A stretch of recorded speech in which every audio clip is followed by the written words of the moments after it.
Мисалы сен туған күнү айтсаң эле сен келечеги мындай болот экен деп ушуну айтып беришет булар да. Туура эмес чын эле. Өзүнүн жашоосун көрсөң, жанагы мышык ыйлагыдай турмушта жашайт дагы, бирок бирөөнүн жолун ачып берем дейт да. Бул таптакыр акылга сыйбаган нерсе. Кереги деле жок го. Анткени бул жерде чоң алдоонун артында жөнөкөй карапайым элдин чөнтөгүндөн алынып аткан акчаларга туруштук берип атабыз, наоборот. Сиздердин карооңуздарга жардама жөнүндө мыйзам долбоорун сунуштап жатабыз. Бул сунуштаган негизги максаттардын бири, билесиздер, ушул бизде кыргыздар ошол өзүнүн каада салтын, үлп адаттарын катуу тутуп келген мындай өзүнчө бир улутпуз. Бизде да улутта мындай эч качан болгон эмес. Ал эле эмес, Кыргызстандын мына 90% биз мусулмандарбыз деп айтабыз. Бизде дагы динде мындай нерселер болгон эмес да. Бирок тилекке каршы азыркы учурда ушундай ар кандай нерселер ушул чоң телевизордон көрсөтүлүп, биздин ушул жаш балдарды, дегиз эле жарандарды, ансыз деле мындай кыйналып аткан жарандар айласы кеткен учурларда мына ушундай туура эмес рекламалар бүгүнкү күндө жайма-жай кеңири колдонуп келип атат да. Карап көрсөңүз, мындайча айтканда гадаю дейт, 200% ишиңди жүгүз берем дейт, жол болсоң кайра семьяларды бузам дейт, же кайралар семьяларды бириктирем дейт. Айтор, мындайча айтканда оккульттук мистикалык кызмат көрсөтүүлөр жайма-жай жардама аркылуу берилип турат да. Мен ойлойм, бул туура эмес. Биз өзүбүз мына жаш балдарыбызды коргойбуз дейбиз. Ар кандай керек болсо тамекиден, арактан, алардын рекламасы болбосун деп биз мына күрөшүп келебиз да. Ошол менен бир эле рядта, бир эле тең турган дагы бир ушундай жат көрүнүш биз үчүн, кыргыздар үчүн жат көрүнүш деп айтат элем. Анткени мындай нерсе жана дагы бир жолу белгилеп кетейин, болгон эмес. Ошондуктан аларды биз жок кыла албайбыз. Алар болуп деле келе берет, болуп да келиши мүмкүн. Бирок жок дегенде ачык айкын аларды жардама кылып, реклама кылып, көрсөтүп, бир эле телевизордо эмес, интернетте, ошол эле жанагындай ар кандай социалдык тармактарда бул өтө акыркы учурда күчөп кетип баратат деп айтмакчымын да. Жана айтып кеткендей, жарандарыбыз ансыз эле кыйналып турса, ошол рекламаны көрүп, кайра ага 2 эсе алданып, 3 эсе алданып, проблеманын үстүнө проблема жаратып турган, бул бүгүнкү күнү бирден бир туура эмес нерселердин уланышы деп айтат элек. Ошондуктан биз рекламага тыюу салып атабыз, телевидениеда, тышкы жардамаларда, интернетте жана ар кандай билборд сыяктуу жерлерде буга тыюу салууну сунуштап жатабыз. Урматтуу депутаттар, колдоп бериңиздерди суранабыз. Орозо айында ушундай бир жакшы бир мыйзамдарды колдоп бериңиздер деп өтүнөт элек. Рахмат. Рахмат, Мулен Абдрахманович. Аппарат, табло ачыңыздар.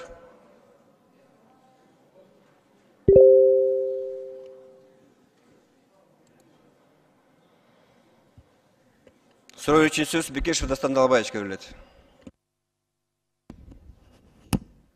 Марлен Абдрахманович, законопроект поддерживаю, но в то же время есть вопросы. Очень интересный законопроект, потому что он на самом деле не охватывает всего того, что у нас происходит и рекламируется. Ну вот, допустим, сюцай. Вот по-вашему, это что? Это наука или тоже области гадания? Астрология, нумерология. Хотел бы вот ваше мнение услышать. Бизде илимий багытындагы негизделген нерселер, албетте алар эми мындай шарлатанство деп аталбайт да. Эгерде илимсиз, жөн эле өзүнүн жанында алдоо максатына кылган нерселер, албетте булар ошол шамандыкка кирет деп эсептейбиз. Жо, мен аны түшүнүп атам, бирок бизде башка дагы бир топ эле бар да. Мисалы астрология боюнча бул илимий же илимий эмеспи?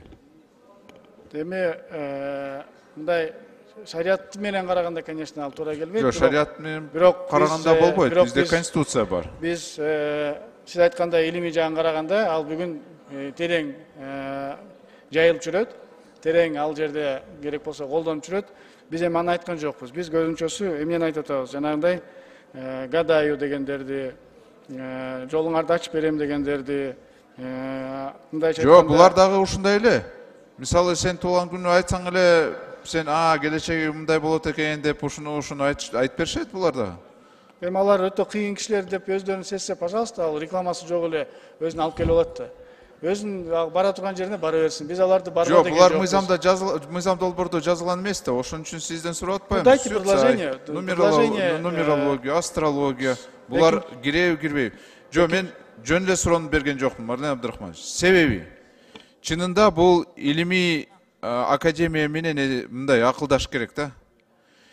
Бир четинен тура ушундай илимий жок ошолор менен күрөш керек. Бирок ошол эле кезде бизде бир топ эле ушундайлар тармактар бар да.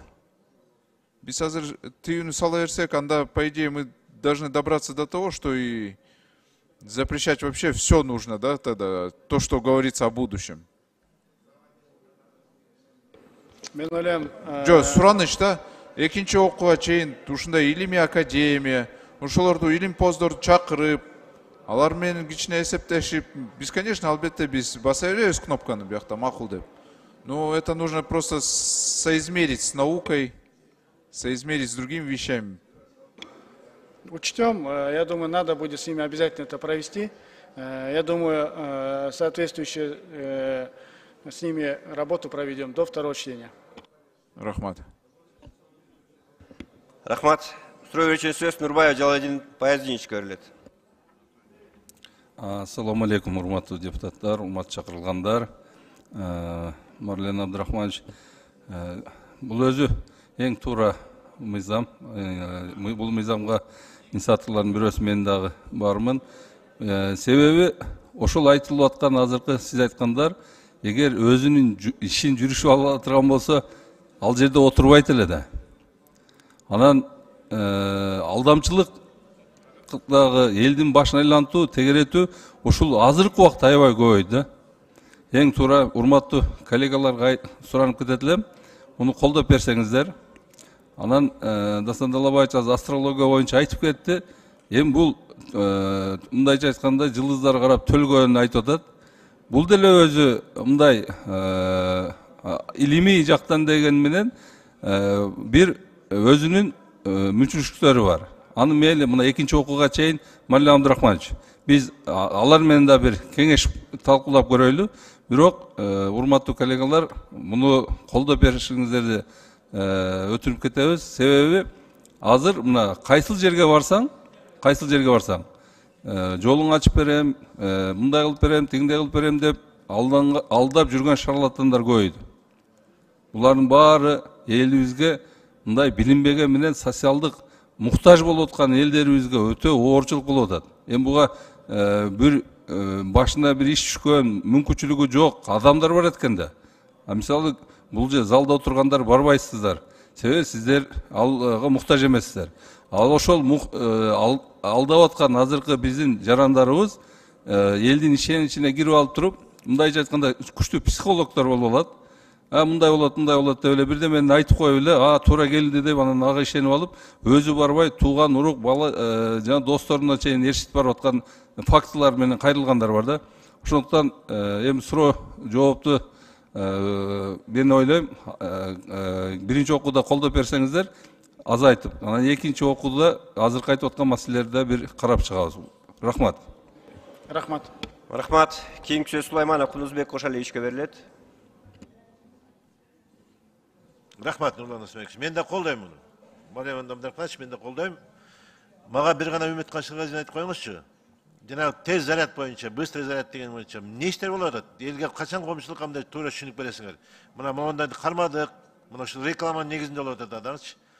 Ошол боюнча бир кыскача маалымат бериңиз. Анан мен дагы жогоруда айткан кесиптешимди колдойт элем. Мына суроо жооптарды азайтып эле, бул элдердин кыйналганына карата ушуну токтотуп эле анан добуш берсек деген сунушту мен айтып кетем. Рахмат. Рахмат Кунузбек Кошалиевич. Сиз айткандай, эгерде ушундай нерселер болсо штрафы бар, 15 миңден штраф коюлат. Демек, 15 миң деген бул штраф эмес да. Андай жана чоң акчаны жеп аткандан кийин жана быстрый зарядка окшоп. Ал 15 миң деген штраф эмес да. Буларга башкача чара колдонуш керек. экинчи окууда берсеңиз чараңызды. Биз эми кичине хотя бы ушудан баштайлы деп кирип алдык эле. Жок, андай туура эмес. Эгерде предложение кылсаңыз экинчи окууга күчөтсөк биз только сабыз. Биз күчөткөнгө макулбуз. Үмүт Кашыргазиевна, сиз кичине бир кыскача маалымат берип койсоңуз. Саламатсыздарбы, башкы прокурордун орун басары Үмүткан Нургазиевна. Тез заряд боюнча өзүңүздарга маалым болгондой, ага боюнча кылмыш иши козголгон, азыр тергөө аракеттери жүрүп жатат. Все, рахмат. Рахмат. Кийинки сөз Талиева Камила Абдыразаковна берилет. Рахмат. Урматтуу баяндамачы Марлен мырза. Мына бул эми маселе абдан актуалдуу бүгүнкү күндө. Мен ошол 16 беренен 7 пунктунда кирип атат өзгөрүү, туурабы? Туура. Ошол жерде мен эми окумуштуу катары айтайын, терминдер, илимий терминдерге маани беришибиз керек да. Илимий терминдер менен аныктаманы менен берилбесе, мына тийиштүү укук коргоо органдарына да абдан кийин бир проблемалар жаралып калат да. Биздин мыйзамыбызды биз тактап алышыбыз керек болуп атат. Мен эмне үчүн муну көтөрүп атам? Окулисттик, мистикалык кызмат көрсөтүү деген түшүнүктүн аныктамасын мен эмеден карадым да отуруп жок экен. Ушуну биз муну экинчи окууга чейин отуруп, тактап, бунун тизмесин такташыбыз керек. Бул жерде коллегалар туура айтат. Но илимий бул эми адам баласында табияттан берилген, Кудай тарабынан берилген экстрасенсордук бир өзүнүн бир касиети бар адамдар бар да. Элдик дарыгерлер бар, элдик табыптар деген бар. Алар дагы ушул эмеге кирип калып, анан кийин кайсы бир кызыктар тараптар ушул биздин мыйзамга такап, анан аларды бир укуктук немеге тартып, биз коомдо бир туура эмес түшүнүк жаралбаш керек да. Ошон үчүн бул ушул түшүнүктү тактап, анан жана бул жерде Дастан Далабаев да туура айтты, чынында эле бул баягы астрология, нумерология, бул биз кээде илимде делип жүрөт. Биз илимий негизде карашыбыз керек да. Анан жана шамандык дегениңерде муну этият бололу. Ал биздин тарыхыбызды, шаманизм тарыхын караш керек да. Ал барып туруп эле тамыры кыргыздын тарыхына барып такалат да. Ошон үчүн ушул сөздү колдонбой ойлу. Болгону биз экинчи окууга чейин илимий терминдерди аныктап алалы. Албетте, шарлатанство деген бар. Шарлатандарга колдонулуш керек. Бул неме, мыйзам. Шарлатандарга колдонулуш керек да. Анан калган бул жана неме айтып атпайбы, тиги Цуцай, анан тиги неме. Бул дагы мына Кытай элинде булар илим катары колдонулуп жүрөт бүгүн. Абдан маани беришип илим катары. Ошон үчүн биз эл аралык деңгээлдеги дагы илимдерди эске алышыбыз керек да. Мен сунушум ушул. Экинчи окууга абдан иликтешибиз керек. Илимпоздорду чакыралы, тийиштүү органдын мындай бизге сөзсүз түрдө окумуштуулар бул жардамга келиш керек да бул мыйзамда. Камил Азараков, сиз дагы авторсуз. Ошо Кудай бурса экинчи окууда карап чыгайлы дагы, анан понятийный жагына түшүнүктөрдү киргизип коелу. Мен ага макулмун. Да, жана глоссарийге немени киргизели, терминди такташыбыз керек да. Рахмат. Рахмат. Кийинки сөз Акаев Жанарбек Коонучевичке берилет. Чоң рахмат. Марлен Абдрахманович, мен дагы жанагы көз ачыктардын биздин элдин башына айлантып акчасын алып аткандарга тыюуга мен дагы макулмун. Бирок урматтуу мына күч органдарынын өкүлдөрү отурат. Мисалы астрологдор, парапсихологдор бар мисалы. Жана Жанар Кадыралиев, Мелис Карыбек дегендердин астрологдордун интервьюларын окуп калабыз да. Ошолорго дагы мисалы гезиттерге, YouTube каналдарга интервью бергенге бул жолтоо болуп калбайбы? Бул бир. Экинчисинен жанагы 16 беренен 7 пунктуна жанагы интернет коомдоштуктардын маалыматтык телекоммуникациялык тармагында турбайбы? Ошого басма сөз дегенде дагы кошуп койсок экинчи окууда. Анткени алар жана гезиттерге SMS жазып, ошол жактан дагы көбүрөөк басма сөзгө мындай басма сөз аркылуу дагы элдин башына айланганга жетишет. Бирок бир кооптонгонум, мисалы мына күч органдары турат, МВД сиз жооп берип коесузбу билбейм. Бул эми телеканалдарда жана бегущая строка деп коебуз, жүгүртмө саптар дейбизби, эмне деп которобуз? Ал жактагы тыюу салалы мейли. Бирок азыр Кыргызстанда телевизор көргөндөрдүн саны кескин мына жылдан жылга азайып баратат. Бизде миллиондогон адамдарыбыз жанагы TikTok'та отурат. Бул мыйзам кабыл алынса, TikTok'ту көзөмөлдөш менимче мүмкүн эмеспи дейм да. Кантип ушул TikTok'тогу жанагы көз ачыктардын жарнамасын же болбосо жазган постторун ошол интернеттеги социалдык тармактарда бул мыйзам кабыл алынса иштебей калышы мүмкүн. Миллиондон ашык адамды кантип табасыңар билбейм. Аны ошону ойлонуп көрүш керек да. Марлен Абдрахманович, менин сунушум ушул жана 7 пунктка басма сөз дегенди кошсок, анткени жанагы кары картаңдар, пенсионерлер көбүнчө гезит окуганда, ушу гезиттен окуп алып дагы барып алышат да, жанагы жолуң ачып берем, анан турмушуң оңдоп берем деп алдап атышат да. Бул алдамчылык да бул. Туура эмес чын эле. Өзүнүн жашоосун көрсөң, жанагы мышык ыйлагыдай турмушта жашайт дагы, бирок бирөөнүн жолун ачып берем дейт да. Бул таптакыр акылга сыйбаган нерсе. Мыйзам долбоорун колдойбуз. Рахмат. Рахмат Жанар мырза. Сиз айткан сунушту сөзсүз кошобуз. Анткени ал керектүү нерсе, басма сөз деген. Анан экинчи сөзүккө дагы кошулуп кетем. Алар ушундай эле укмуштуу болсо, ушундай эле күчтүү болсо, бирөөнүн жолун ачам десе, бирөөнүн тагдырын чечем десе, өзүнүкүн чечип албайбы? Реклама кылып эмне кылат? Рекламага муктаж болуп эмне кылат? Ошондуктан туура колдоп кетет элем. Сиздин сунушуңузду кабыл алабыз. Рахмат. Рахмат. Кийинки сөз Масабиров Талабек Айтмановичке берилет. Жок. Сөз Абдибаева Айсара Нышановна берилет.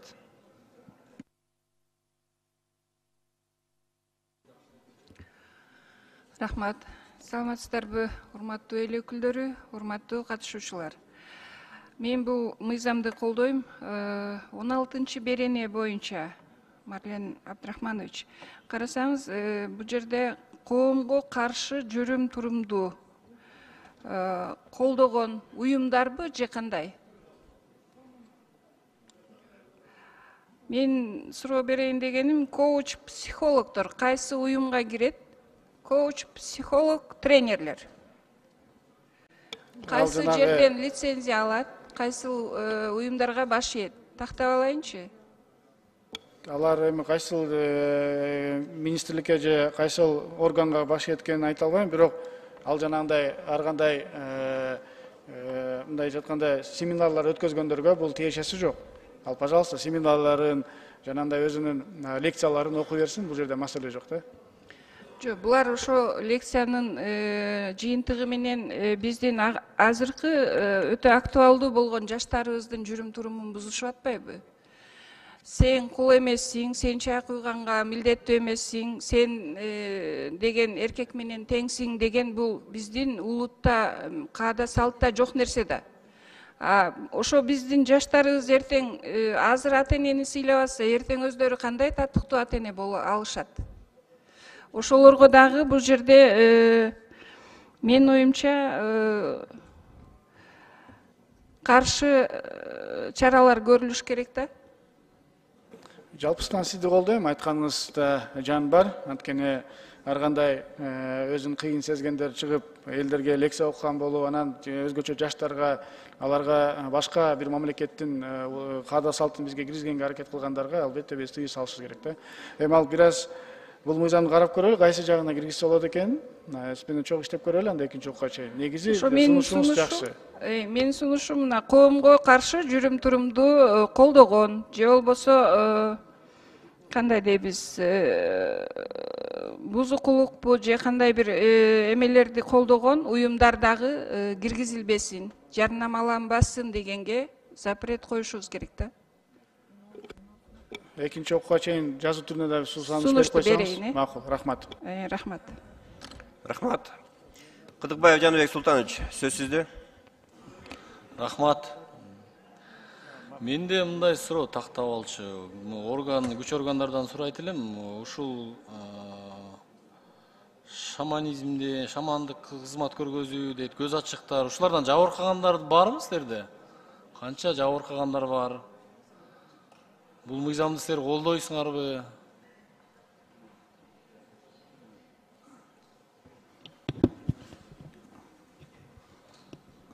Жаныбек Султанович, бул боюнча бизде Ички иштер министрлигинде 7 факт катталган, иш козголгон. Канча? 7. Бул былтыркы ушул периоддордо да анын ичинен быйыл катталды экенби, былтыркы да ушул 7 факт катталган, бирөөсү сотко жиберген. Бул кылмыш жаза кодексинде 152 статьяда незаконная лечебная деятельность деп каралган. Ошондо ушул 7 факт ушу ички иштерге каралган да. Негизи бул бир Кыргызстан эгемендик алгандан бери 7 эле факт барбы? Былтыркы жылы быйыл катталды элек. Жаныбек Султанович, мен толуктап коеюнбу? Бир жылда эле деп атпайбы, бирок бул мындай неме да. Көбүнчөсү эл уялат аны айтканданчы. Же уялып барып фиксация кылгандан дагы тартынат да. Анткени чын-чынына келгенде мындай нерсеге биз адамдарды ушул реклама аркылуу ар кандай алдаочуларга алып келип атканда, адам баласы алдангандан кийин деле көп деле мындай эми өзүм бардым да ал жака дегенсип көп барбайт экен да. Биздин эми эң негизги максат жок дегенде реклама кылбасын, алар бара турган жерине итай эле барып алышат. таба турган жерин так таба алат. Бул жерде жаңы өсүп келаткан муун, студенттер, жаңы мына турмушка келген биздин жаш балдарыбыз рекламадан көрүп алып анан ушундайлар бар экен да, мен жолуму ачып алсам болот экен да, мен керек болсо бирөөнүн үй бүлөсүн булсам болот экен да, же тескерисинче үй бүлөсүн бириктирсем болот экен да деген мындай коомчулукта биз ошого жол бербей гана максатында кылып атабыз да. А так алар болуп келген боло берет, аларга таба турган жерлерден таап берип бара берет да. Бул жерде мен мындай айтып элем, мен бул коомдук биздин тиги мамлекеттик телеканалдардан, радиолордон балким тыюу салышыбыз мүмкүн. Бирок TikTok, YouTube, ар кандай соцсеттен биз муну ким кантип токтотот? Маданият маалымат кызматкерлери барбы буякта, зам министр, сиз жооп бересизби? Эгер бул мыйзам чыгып калса, силер ушундай жарнамаларды токтотконго күчүңөр жетеби, ошондой контенттерди жапканга? Жок, биздин сайттарды гана жабабыз, бирок социалдык тармактарга биз чара көрө албайбыз. Чара көрө албайсыңар. Эми азыр билесиз, Марлен Абдрахманович, мен деле колдойм бул мыйзамды негизичи. Бирок мындай мен күмөн бар да, муну иштеп кетеби, иштеп кетпейби деген маселеде. Анткени мына өзүңүз уктуңуз, соц тармакта кылгам деген киши кылып чыгарчысын чыгара берет. Бүгүнкү күндө андан да жаман көрүнүштөр чыгып, аны да тыя албай келатабыз да. Мен ойлойм, биздин коом азыр ислам дини менен кабыл алынган баарыбыз тең биздин салттуу дин менен карманып, андай нерсеге деле барып аткандардын саны азайып атат болуш керек деп ойлойм мен. Түшүнүгүмдөчү, мындай көбөйбөйт го деген ойдомун. Анткени жылдан жылга ислам динди кармангандар көбөйүп, саны көбөйүп атат, орозо кармагандар көбөйүп атат. Мен оюмча бул мыйзам билбейм, иштээрине күмөнүм бар болуп атат да. Кантип иштетесиз? Ушуну мен. Жанек Султанович, мен атайын слайдта көрсөттүм. Сиз дагы бүгүн сизден суранат элем, эгер убактыңыз болуп калса кечинде бир биздин мындай эле телевизорлорду бир жандырып көрсөңүз, любой спутниковый башка кандай бир жандырып көрсөңүз, жадырайт да андай рекламаларчы. Кудай буйрса бул мыйзам кабыл алынып калса, эртеси күнү кол коюлору менен эле ошол рекламалар токтоп калат. Жок дегенде ошол призывтар, жок дегенде чакыруулар, жок дегенде адам баласынын көзүнө илине турган нерселер токтоп калса дагы, бул биздин депутаттардын сиздер менен чогуу жакшы бир иш кылып койгондун максаты болот, жыйынтыгы болот деп ойлойм да. Сөзсүз айырма болот. Буга чейин кандай болду, андан кийин кандай болду? Сөзсүз айырма болот. Муну мыйзам жок эле токтом менен мындай кабыл алып, мындай кылып койсок болбойт беле. К сожалению, бизде только мыйзам иштеш керек да. Мыйзамды, мисалы азыр телевидениялар буну токтото албайт, анткени мыйзам жол берет. Токтом эми ал токтом, мыйзам деген мыйзамды буза турган болсаң, өзүнүн артында штрафтары бар. Штрафтарды кылбас үчүн телевидениялар аны албай баштайт, албай калат. Туура эми какой-то рекламаны потеряет, но бул өтө маанилүү нерсе үчүн мен ойлойм башка эле нерселерди реклама кылып таба берет акчасынчы. А бул автоматтык түрдө токтоп калат эле деп айтат элем да. Ишендирип кетем сизди. Сөзсүз айырма болот.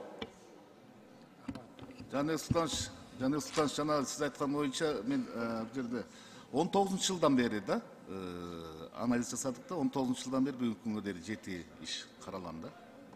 19-жыл. Ушу силер мындай өзүңөрдүн позицияларды айткан жоксуңар да, бул мыйзамды колдойсуңар, необходимость барбы, жокпу? Менде суроо ошол. Жок, биздин позициябыз бар, колдойбуз. Рахмат. Кийинки сөз Нарматова Надира Зимовна берилет. Рахмат. Марлен Абдрахманович, айтсаңыз, бул эмне максат менен алып чыктыңар бул мыйзамды?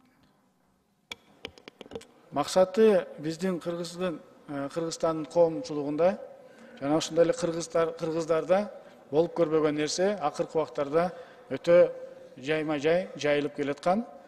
Биздин салтыбызга деле керек болсо ушул өзүбүз айтабыз, мусулманбыз дейбиз, мусулманчылыкка деле карама-каршы келген нерсени тыюу салуу максатында кылып атабыз. Биз сиздер менен чогуу биргеликте тамекини запрет коебуз, алкоголду ичпесин деп запрет коебуз. Келечекте муунга, жаштарга жол көрсөтүп, ушундай нерселерди жарнама кылбагыла дейбиз. Ошол менен эле тең турган бул дагы алдоочулук. Бүгүнкү күнү өтө көп баягындай шарлатандар элди алдап, ар кандай ушундай рекламалар менен алдап, элдин башын айлантып аткан учур. Биз ошол элди алдабасын, элди жаман жолго салбасын, элдин тагдыры менен ойнобосун. Кыйналып аткан ансыз деле кредиттин үстүнө кредитте турган жаран ушуну көрүп алып, ишими жүрүп кетет экен деп чала коюп, андан дагы акча төлөп, андан дагы жаман болуп, кандай нерселерге барып атканын мына бүгүн көрүп атабыз. Ошондуктан алар ар кандай ушундай жаман нерселерге барбоо максатында бирден бир ушул мыйзамды киргизип жатабыз. Бул мыйзамды ушул сунуш кылынган кошумчаны өзгөртүүнү толуктоону киргизсек, алар иштебей калат деп атасызбы? Жок, мен киргизебиз. Иштебейт деген жокмун. Азыр киргизели. Киргизип калсак, Кудай буйрса, будан дагы жакшы болот, эгер сунуштарыңыз болсо. Жок, анда биз азыр ачыктан ачык мыйзамга киргизип койсок, анда социалдык сайттардын баардыгы ушулардын жарнамалары менен капталып жатып калат. Анда кандай болот? Наоборот, катталбайт. Наоборот, телевизорлор токтойт, жанагындай сайттар токтойт. Эми социалдык тармактарда жана ютубтарда эми колдон келишинче блокировка кыла турган принциптери Минцифрада бар. Эгерде ачык айкын боло турган болсо, блокировка кылышат. Дана эле бирөөнүн өзүнүн жанагындай баракчасына, Facebook'тагы баракчасына кирип аны токтотулбайт, конечно. Ага токтоо жок. А бирок реклама кылганга, жанагындай телевизордон чыгаргандарга, билборддор дилгенге же Ошко базардын астына толтура жанагындай рекламалар илип алганга бул жолтомо болот. Мамлекеттик телеканалдарды тыюу салса болот. Жекече телеканалдар, жекече сайттар, аларга акча керек, акча үчүн алар бере берет бар бир маалыматтан.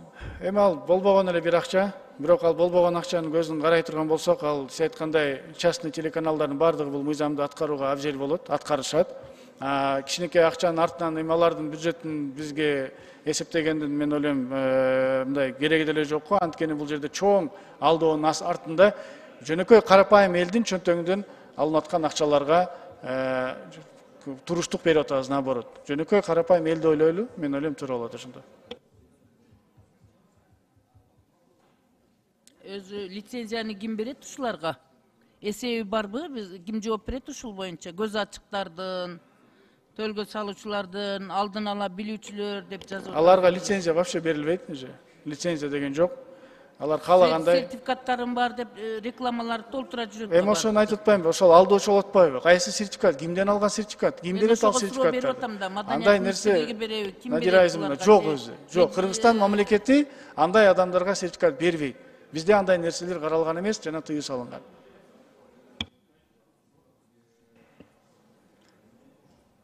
Рахмат. Оккулттук мистикалык кызмат көрсөтүүдүн ошо глоссарийдан так аныктамасы барбы? Аны азыр эле Камил Абдразаков айтып кетти. Биз экинчи окууга понятийный жагына так жана түшүндүрмөсүн бере турган болдук. Экинчи окууда киргизебиз. Хорошо. Мен концепциясын колдойм. Рахмат. Рахмат. Сөз Масалиев Исхак Абсаматовичке берилет. Рахмат. Менде башкы прокурордун орун басарына суроо бар. Сиз ушул мыйзамга келип катышып отурасыз. Кандай тиешиңиз бар? Сиз көзөмөлдөсүзбү ушул мыйзам аткарылышына? Саламатсыздарбы, башкы прокурордун орун басары Эмиткан Нургазиевна, бул мыйзамга биздин тиешебиз жок. Кыргыз Республикасынын конституциялык мыйзамынын талабына ылайык биз укук жаза тармагына гана кортунду беребиз, кортунду берген эмесмин, бирок бизди атайын ушул жыйынга чакырды, ошо чакырган себептен келдик. Жок, мен түшүнбөдүм. Ушул маселе боюнча сизди чакырыштыбы? Чакырышты, ооба, чакырышты. Кандай тиеши бар башкы прокурордун жана колдундардын шамандарга тиешеси бар? Сиз жөнөкөй мыйзамды аткарышты көзөмөл кыла албайсыңар, көз ачыктарды кантип тоскоолдук кыласыңар? Башкы прокурорго кечирип койсоң, Мурзан Мотакенович. Комитеттин чечими экен, анан биз аны эмете албайбыз. Расмий түрдө позицияңызды айтып койсоңуз ушул мыйзам долбоор боюнча. Расмий түрдө бизге бул болгон ал чечмелештин кереги жок. Бизде болгону укук бузуулар жөнүндө кодексте жарнама жөнүндө мыйзамды бузуу деген гана жоопкерчилик бар. Бизге ал эгер жарнаманы бузса, ал биз жоопкерчиликке тартабыз. Бул жерде сиз жарнама деген мыйзамга киргизип атасыңар, бизге аны эч кандай эмеси жок. Жок. Мына кошумчалардын кереги жок деп атасызбы? Жок, кошумчаларды кошо бериш керек. Мен эгерде өзүңүздөр колдосоңор, биз жарнама деген эле терминди алабыз да. Жарнама жөнүндө мыйзамды бузса гана. Жакында бир киши, улуу урматтуу киши айткан, мен алдын ала боло турганды көзүм ачык көрүп атам деп айткан да. Ошондой көз ачыктар көп болуп атат бизде азыр. Айрым мурунку президенттер көз ачыктарга барып, шайлоо мындай бүтөт, дегендей бүтөт деп. Анан кантип баа берет аны? Анан информационно телекоммуникационный сеть дейт. Бул бизге таанымал эмес да. YouTube, биркилер биздики эмес да. Кантип аны тоскоолдук кылабыз? Же Кыргызстандын сетти карайбы бирөө? Бизде интернет сеть барбы өзүбүздүкү? Исхак Абсаматович, бул жерде бардык жакта колдон келишинче жана телевиденияда ал эми сиз айткан жана интернет боюнча эгерде сайттар болсо аны бүгүнкү күнү жок кылганга же блокировка кылганга мүмкүнчүлүктөр бар. Мисалы үчүн шаман деген түшүнүк бизде кандай түшүнүк? Бизде понятийный аппаратта барбы шаман деген? Аны азыр эле айтып кеттик, оккульттук мистикалык деген сөзгө понятийныйга экинчи окууда жакшынакай кылып киргизебиз. Ворожба деген бул баягы колдовать эткен да, туура? Спиритизм, ясновидение, гадание, магия и других. А вообще, мындай жөнөкөй суроо да. Ушул аталган нерселер бизге канчалык зыян алып келип атат? Аллахсыз атабы же жамандык алып барып атабы? Жамандык алып барып атат. Мисалы үчүн? Жана айтып кеткендей, ансыз деле эл буга кимдер кайрылат көбүнчөсү? Буга кыйналып аткан адамдар кайрылат. Бир проблемасы бар адамдар кайрылат. Кредит алып үстүнө кредит алгандар кайрылат. Кредитин жаба албай көчөдө жүрүп, эмне кылышын билбей барып отуруп алып телевизорду жандырса, сенин проблемаңды чечем десе, анан байкуш барып ошого ишенип, проблемасынын үстүнө кайра проблеманы күчөтүрүп зыян келтирип атат. Ошондуктан ушул жана кыйналып аткан адамдардын эле бирден бир токтотуу иретинде жок дегенде жардама кылбасын. Жок дегенде ошолордун мындай алдамчыга алып келбесин, алдоого алып келбесин деген максатыбыз ошол. Мен айтканым, азыр мыйзам жок, тыюу бар, бирок Инстаграмда карасаңар, президенттин сүрөтүнөн баштап, премьер-министр, депутаттар, башка аттуу баштууларды баарын кошуп туруп, паланча кыз мынча акча тапты бир күндө деп жарнамалар чыгып атат да. Ошону булар токтото албай жүрөт, биз муну кантип токтотобуз колдундарды, шамандарды. Ал деле мыйзамсыз да туурабы, сүрөттөрдү колдонуп, мына бир күндө 100 000 таап атат, 2 күндө мынча таап атат, өзгөндө кыз, таласты кыз деп мактап, жалган жарнама маалымат берип атат. Ага эл ишенет. Бул мошенничество чистый воды. Муну прокурор кармай албай жүрөт, анан шаманды кантип кармайт? Эми мошенничество боюнча өздүк барагы болсо деле любой момент алып кетип аны кармаганга бүгүн жол бар. Эгерде ошондой мошенничестволор боло турган болсо. Ал эми сиз айткан жалпы эле өзүнүн баракчасына Инстаграмдан же Фейсбуктан чыгарса, албетте биз эчтеке кыла албайбыз. Ал жерде маселе ачык эле айтып коюш керек, эчтеке кыла албайбыз. Бирок биз айтып атабыз го, ошол эле реклама максатында, жаатында кыла турган нерселерге блокировка койгонго мүмкүнчүлүктөр бар. Аны кылабыз. Эгер өзүнүн баракчасына чыгарса, чыгарат, эми аны биз тыюу сала албайбыз.